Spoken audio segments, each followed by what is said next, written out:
अकोला जिल्ह्यात राजकीय वातावरण तापण्याची चिन्हे दिसत आहेत.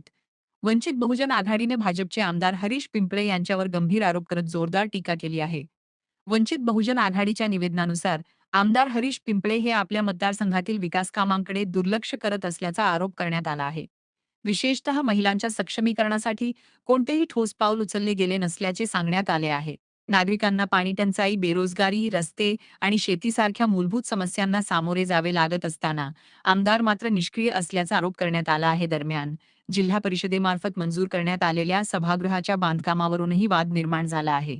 काम पूर्ण होऊनही आमदारांकडून शंका उपस्थित केल्या जात असल्याने जनतेमध्ये संभ्रमाचे वातावरण निर्माण झाल्याचे सांगण्यात येत आहे. अकोला हा कापूस उत्पादक जिल्हा असूनही कापूस आधारित उद्योग उभारण्यात अपयश आल्याने स्थानिक युवकांना रोजगाराच्या संधी मिळत नसल्याची खंतही व्यक्त करण्यात आली आहे.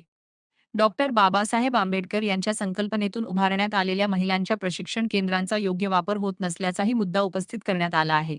वंचित बहुजन आघाडीने इशारा दिला आहे की जर जनतेच्या समस्या सोडवण्यात दुर्लक्ष झाले तर आंदोलन छेडले जाईल आणि आमदारांचे अपयश लोकांसमोर आणले जाईल. त्यामुळे येणाऱ्या काळात अकोला जिल्ह्यात राजकीय संघर्ष अधिक तीव्र होण्याची शक्यता व्यक्त केली जात आहे.